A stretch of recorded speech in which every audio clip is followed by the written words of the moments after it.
Hello students, I welcome you all in this value-based course on chemical handling and laboratory safety conducted by the Department of Chemistry, Sri Shivaji Science College, Amravati.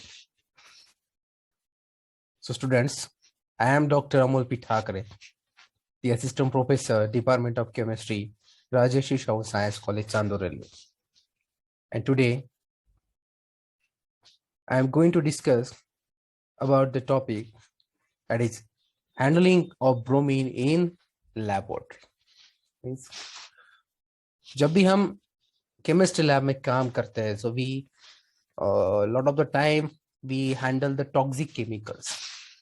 So ये बहुत essential हो जाता है कि आपको उस toxic chemicals को किस तरह से handle करना है, उसकी एक standard procedure क्या है, क्योंकि अगर without knowing standard procedure of handling such hazardous chemicals, अगर आप उस chemicals को किसी भी reaction में use करते हो and unfortunately अगर उससे कुछ एक्सीडेंट अगर लैब में हो जाए सो वो हमारे लिए या फिर हमारे कलीग के लिए, बाकी स्टूडेंट्स के लिए, सबके लिए बहुत डेंजरस चीज रहती है.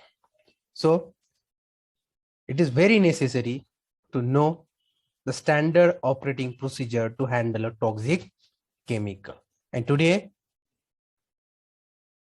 We are going to discuss about the standard handling procedure for the bromine in laboratory, chemistry laboratory.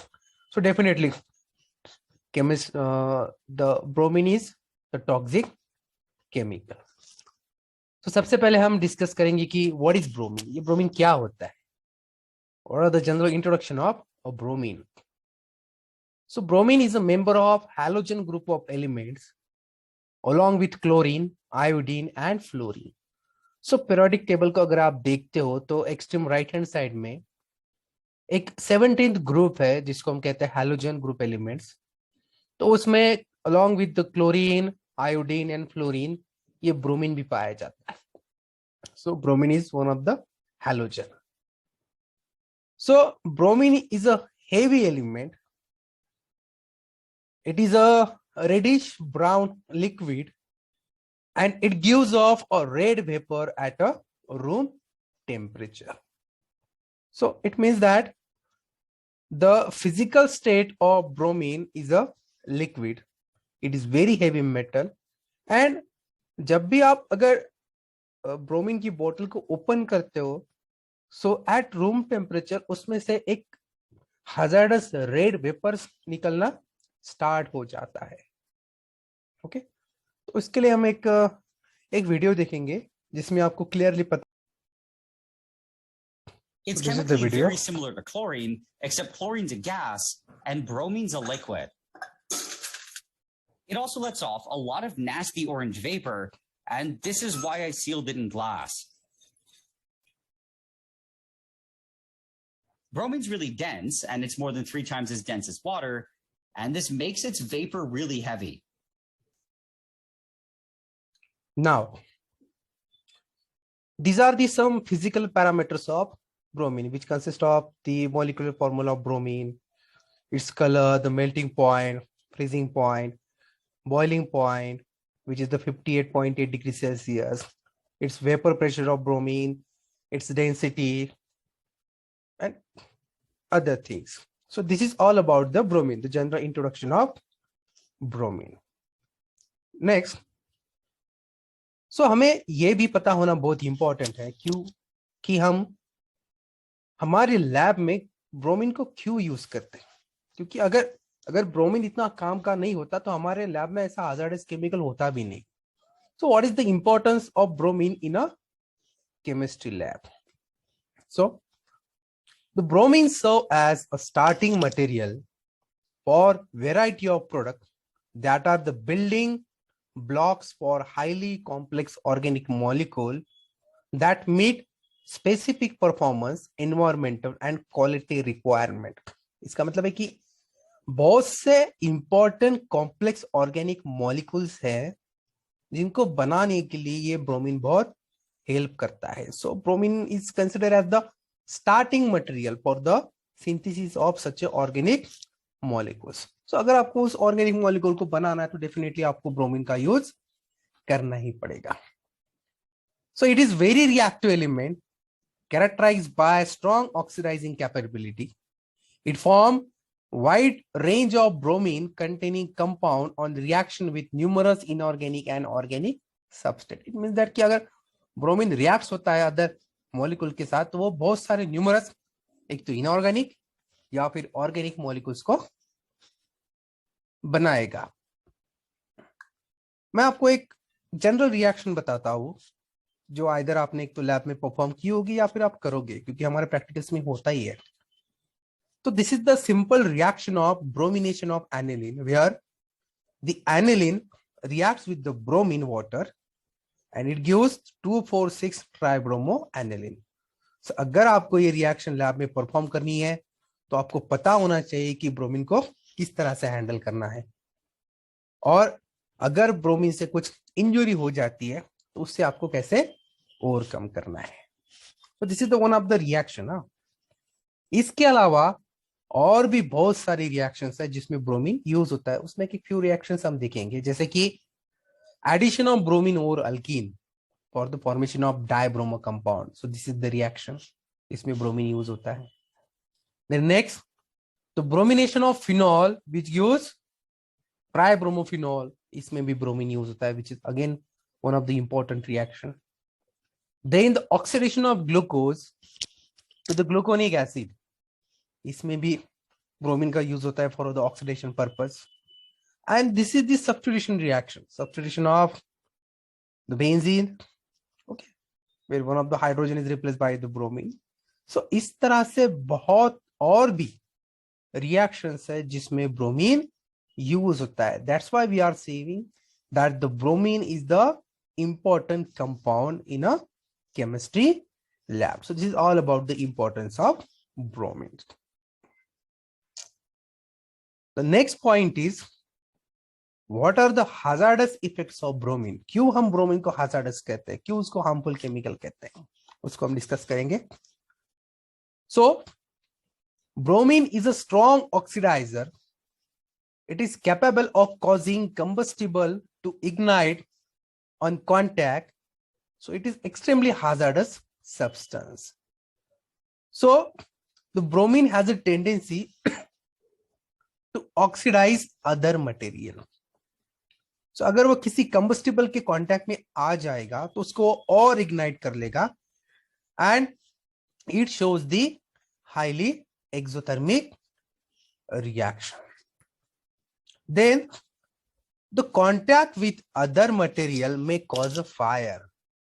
So there are some material कि अगर वो ब्रोमीन के कांटेक्ट में आ जाए तो वो क्या करते हैं कि वो एक एक्सोथर्मिक रिएक्शन शो करते हैं, and definitely there is a formation of fire. उसके रिगार्डिंग भी मैं आपको एक वीडियो दिखाना चाहूंगा जिसमें आपको क्लियरली पता चल जाएगा कि अगर ब्रोमीन एल्यूमिनियम के कांटेक्ट में आता है तो किस तरह से फायर वो प्रोड्यूस करता है। So this is the video. Scary bromine in my parents' garage, and now I've decided that I want to throw some aluminum into it. This is one of my favorite reactions, and the last time that I did it was probably over 6 years ago. Now, with a bunch of it in a test tube, I just have to drop in some aluminum foil and wait for it to get started.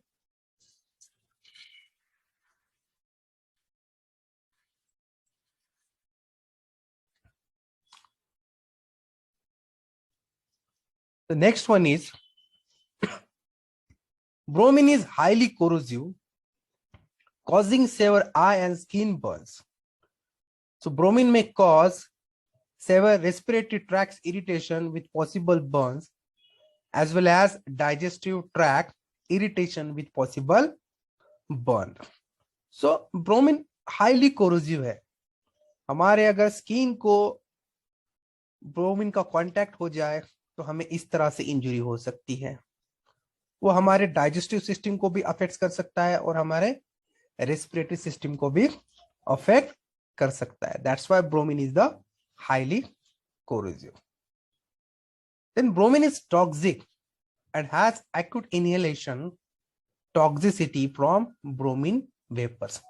तो जिस तरह से liquid bromine dangerous है, उस तरह से उसकी जो फ्यूम्स है, रेड वेपर्स, वो भी बहुत डेंजरस है।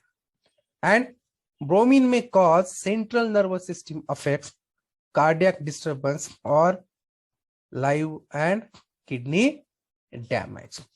सो इस चीजों के बेसिस पे हम कह रहे हैं कि bromine is the very hazardous chemical. Next one is, what is the storage protocol for the bromine? So keep container tightly closed in a cool, dry and well ventilated area. Opened container must be carefully resealed and kept upright to prevent leakage. अब most of the time अगर bromine को store करना है तो इस तरह से glass बोतल में उसको स्टोर किया जाता है, कभी भी उसको प्लास्टिक मटेरियल में कभी भी स्टोर नहीं किया जाएगा। Then keep away from heat, spark and flame, because अगर इन चीजों के कांटेक्ट में ब्रोमीन आ जाए तो और भी कुछ डेंजरस इफेक्ट्स उसके हो सकते हैं। Do not store near combustible material, because अगर ब्रोमीन कंबस्टिबल मटेरियल के कांटेक्ट में आ जाएगा तो वो कंबशन प्रोसेस को और इंक्रीज कर देगा और वो वहां पे फायर प्रोड्यूस हो जाएगी। Do not store in polyethylene container and do not store in direct sunlight. Next one is avoid reducing agent like alkali metal, powdered metals, aluminium, stainless steel, iron, copper, organic material, aldehydes, ketones, arsenic powder, amines, amides, phenols, alcohol, ammonia, azides, and ozone. And bromine will attack some types of plastic, rubber, and coating. तो हमेशा इन चीजों से आपको bromine को दूर ही रखना है, एक सेपरेट जगह पे रखना है। The storage temperature must not fall below -7 degree Celsius which is the freezing point of bromine. तो जब भी आप ऐसे कैरेट्स में कहीं पे भी अगर ब्रोमीन को अवे फ्रॉम सनलाइट स्टोरेज करते हो तो वहां का टेम्परेचर हमेशा -7 डिग्री सेल्सियस से कम ना हो, क्योंकि -7 degree Celsius is the freezing point of bromine और उस टेम्परेचर पे ब्रोमीन फ्रीज हो सकता है। सो this is all about the storage protocol of bromine. The next, which is very important, that is the safety precaution of handling of bromine. इसको आपको बहुत ध्यान से सुनना है। The first one is, work with liquid bromine should be conducted in a fume hood unless other controls are designated in the procedure, and sash height should be kept low to minimize escaping fumes and provide a physical barrier. तो जब भी आप bromine को handle करते हो chemistry lab में तो आपको उसके एक्सपेरिमेंट्स हमेशा इस तरीके के फ्यूमिंग हुड में परफॉर्म करना है, ताकि उससे निकलने वाले जो भी डेंजरस वेपर्स है वो उस हुड से बाहर निकल जाए और हमारे लैब में डिस्ट्रीब्यूट ना हो। दैट्स व्हाई हमेशा रिकमेंड किया जाता है कि आप ब्रोमीन के एक्सपेरिमेंट या फिर और भी एक्सपेरिमेंट इस तरीके के फ्यूमिंग हुड में ही हमेशा परफॉर्म कीजिए, क्योंकि अगर आप ऐसा करते हो तो ऐसे केस में एक्सीडेंट होने के चांसेस बहुत कम रहते हैं। Next one is hand protection. Fluorinated rubber gloves should be worn when handling liquid bromine। तो जब भी आप ब्रोमीन को हैंडल कर रहे हो तो हमेशा आप उसको ओपन हैंड से हैंडल मत करो, हमेशा आपको इस तरीके के फ्लोरिनेटेड रबर ग्लोव्स पहनना जरूरी है ताकि आपके हैंड्स प्रोटेक्टेड रहे और आपके हैंड्स को इंजरी ना हो। When working with aqueous solution of bromine, which is the combination of bromine and water, nitrile and neoprene gloves are the recommended gloves. So अगर आप ब्रोमीन वाटर को यूज कर रहे हो तो फ्लोरेटेड रबर ग्लोव्स नहीं हो आपके पास, तो आप नाइट्राइल ग्लोव्स ले सकते हो या फिर आप नियोप्रीन ग्लोव्स भी ले सकते हो. बट अगर आपने ब्रोमीन को विदाउट ग्लोव्स यूज किया एंड समटाइम्स अगर वो ब्रोमीन आपके हाथ के ऊपर गिर गया तो इस तरह से डेंजरस इफेक्ट्स वो शो करता है, इस तरह से इंजरी वो आपके हाथों को दे देगा. दैट्स व्हाई अपने हाथों को बचाने के लिए, उनको सेफ रखने के लिए always wear a rubber gloves. Then eye protection.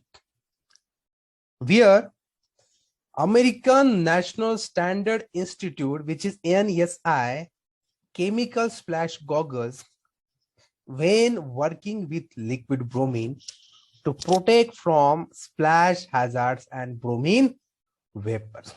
So अपने आंखों को प्रोटेक्ट करने के लिए always use a chemical splash goggles which are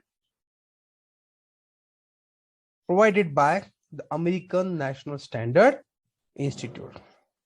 And ये तो हमें पता है कि that this work must take place in a chemical fume hood. The sash should be as low as possible and still allow safe work. Again, then, which is very important, eye wash fountain should be located in areas when bromine is handled, used or stored. तो इस तरह से fountain अगर हो जाए और कुछ injury हो जाए तो आप उसके यूज से आप अपने आईज को वॉश कर सकते हो. बट आईज को प्रोटेक्ट करने के लिए आप इस तरह की गॉगल्स हमेशा पहनना इंपॉर्टेंट है.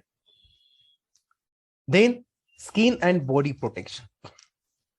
A chemical resistant suit, closed toe and close heeled shoes and cotton based clothing attire must be worn for protection against bromine hazards. Never use clothes that smells of bromine. So आपके body को protect करने के लिए आपको इस तरह का chemical resistant suit पहनना है. अपने लेग्स को प्रोटेक्ट करने के लिए आपको इस तरह का शूज भी पहनना है. मींस जितनी प्रिकॉशन हम ले सकते हैं वो सारी प्रिकॉशन हमें लेनी है while handling a bromine. Then never place bromine contaminated articles in the mouth. Okay, and then to avoid inhalation of bromine, stay upwind when loading, unloading and transporting bromine. So this is all about the safety precautions while handling bromine. But इतनी सारी precautions लेने के बाद भी अगर unfortunately lab में कुछ accidents अगर हो जाते हैं और उस एक्सीडेंट से आपको बचना है तो उसके लिए जरूरी है द फर्स्ट एड प्रोसीजर. तो उसको हम अभी डिस्कस करेंगे. So the first aid procedure, इसमें सबसे पहले आता है इनहेलेशन. क्या करें कि अगर सपोज किसी पर्सन से ब्रोमीन के वेपर्स इनहेल हो गए तो उसको कैसे बचना है.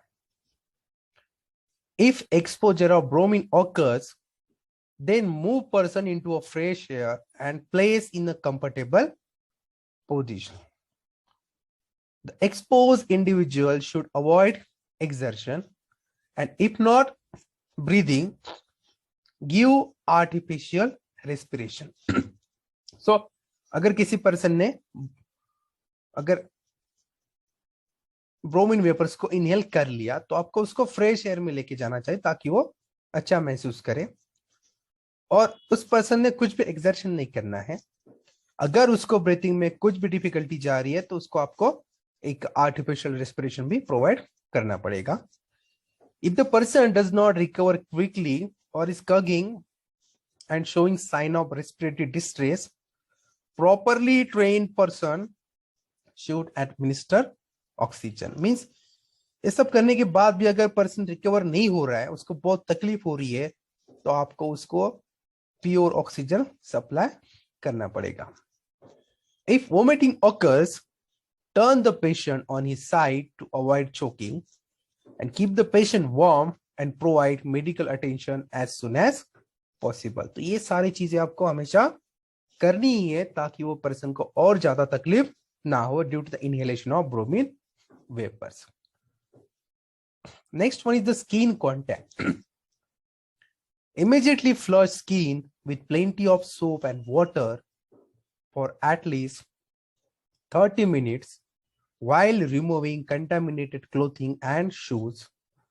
Wash clothing before reuse and destroy contaminated shoes. अगर आपकी हाथों के ऊपर अगर ब्रोमीन गिर गया तो उससे बचने के लिए आपको एटलीस्ट 30 मिनट्स तक अपने हाथों को सोप एंड वाटर से क्लीन करना है ताकि पूरा का पूरा ब्रोमीन आपके हाथों से निकल जाए और आपको कुछ भी इंजरी वहां पे ना हो। अगर आपके कपड़ों के ऊपर ब्रोमीन गिर गया तो ऑलवेज ऐसे क्लोथिंग यूज करने से पहले आपको उसको वॉश करना पड़ेगा, वो भी प्रॉपरली। एंड अगर शूज पे गिर गया तो उस शूज को आपको हमेशा कंटेमिनेटेड करना है। Then eye contact, get medical aid immediately, do not allow victim to rub और कीप आई क्लोज। मीन्स अगर आंखों में ब्रोमीन चला गया या फिर उसके वेपर्स चले गए तो आपको उस विक्टिम को अपनी आंखों को क्लोज नहीं करना है और आंखों को रब भी नहीं करना है, उससे उसको और तकलीफ हो सकती है। Flush eyes with plenty of water for at least 30 minutes, lifting upper and lower eyelids and removing contact lenses. So आपको उस विक्टिम के आंखों को प्लेंटी ऑफ वाटर से, बहुत सारे वाटर से फॉर एटलीस्ट 30 मिनट्स तक वॉश करना है bye lifting upper and lower eyelid. और अगर उस पर्सन ने कुछ कॉन्टैक्ट लेंस पहने हैं तो उसको भी रिमूव कर देना है। If possible continue the flushing of eyes while transporting the person to physician. अगर आप उस पर्सन को फिजिशियन के पास लेके जा रहे हो तो वहां तक पहुंचने तक आप आईज को फ्लश करना विथ वाटर कंटिन्यू रखो ताकि उस पर्सन को ज्यादा तकलीफ ना हो। And finally injection, get medical aid immediately, never give anything by mouth to a unconscious person. So this is all about the procedure for handling of bromine in a laboratory. So in this lecture हमने discuss किया कि bromine actual क्या है, उसका lab में importance क्या है, उसका स्टोरेज प्रोटोकॉल क्या है, then what are the hazardous effects of bromine. Bromine को जब भी आपको हैंडल करना है लैब में तो उसमें आपको कौन सी सेफ्टी प्रिकॉशंस लेनी है, एंड समहाउ अगर कुछ एक्सीडेंट्स हो भी जाते हैं तो आपको उससे कैसे रिकवर होना है। सो this is all about the today's lecture. Thank you.